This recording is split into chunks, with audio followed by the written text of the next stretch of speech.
Welcome back to Take Action News, everybody. David Shuster here. It is the first weekend in February, so glad to have you with us. Welcome back to our show. David Shuster here. So you guys are hearing me, right, Daniel Mearns? Okay. Microphone. I'm having a little issue with my microphone in terms of I have this, we're using this Google Hangout thing, and it says due to the number of participants, your microphone is muted by default. But as long as it's working, fine by me. Excuse me. So anyway, this was an amazing week in the world of administration foreign policy. Senator John Kerry is now the U.S. Secretary of State. He sailed through his confirmation hearing in front of the Senate Foreign Relations Committee, a committee that he served on for some 24 years and that he once testified to when he came back from the Vietnam War in the early 1970s.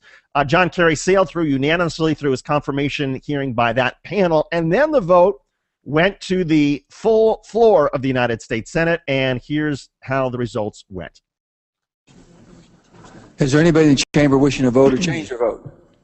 If not, the ayes are 94, the nays are 3, and 1 responded present. And the nomination of John Forbes Kerry of Massachusetts to be our new Secretary of State is confirmed. Great stuff. So who were the 3 no votes that were cast by Republicans? One of them was climate denier James Inhofe, Republican senator from Oklahoma. And then there were 2 anti-environment senators, Texas Republicans John Cornyn and Ted Cruz. All 3 of them, Cornyn, Cruz, Inhofe, signed a letter to President Obama last week calling for the approval of the Keystone XL oil pipeline, which would lead to the expansion of the Alberta tar sands, which is one of the dirtiest mega projects on Earth. John Kerry has been widely praised for his environmental record as senator. He's widely anticipated to use his leadership as Secretary of State to enforce some changes in terms of how we deal with climate change. And it's also expected that as Secretary of State, he's going to make an effort to block the Keystone oil pipeline. And oh, by the way, during his confirmation hearings, John Kerry promised to make climate change a top priority at the State Department. He said, "I will be a passionate advocate about this, but not based on ideology, but based on facts and based on science." Daniel Mearns, some relief to have somebody who's concerned about the environment who's saying that they're going to make this a top issue as Secretary of State? Absolutely, David. I think that what few people realize is the extent to which this is really a key foreign policy issue.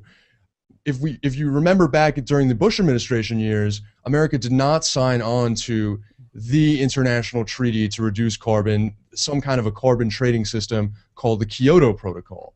We were marginalized among developed nations for not signing on to that treaty. Again, we're at a more advanced stage now. We believe that we probably need something even more comprehensive, more aggressive, but we're not going to be able, I think, to get climate change under control if we do not use our diplomatic power and our diplomatic institutions to reduce carbon emissions in conjunction with developing countries like China, which is now the leading emitter of carbon in the world, but also because without reducing emissions in China and India and other developing countries, the conservatives in the United States that are concerned about the economic effects it will have to reduce our greenhouse gas emissions need to know that we will actually have an aggressive hand in making sure that we're not at a disadvantage, making sure that there is a fair international system in place.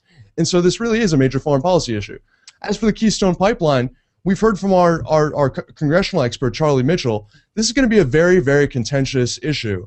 I think that it'll be an issue where John Kerry weighs in, but ultimately I think it's going to be up to the president.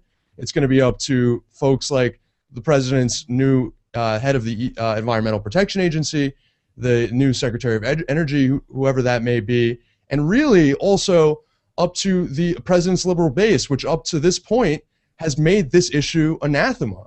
Such a good point. Such a good point. And I think, look, you're absolutely right. It is going to rest on the president. The president believes that the oil pipeline should be built, and John Kerry's going to follow the line. But I think it's, as you point out, it's a great thing, I think, for both in the United States and our standing around the world to know that somebody who is our Secretary of State is so concerned and focused on this and also knowledgeable about the issue.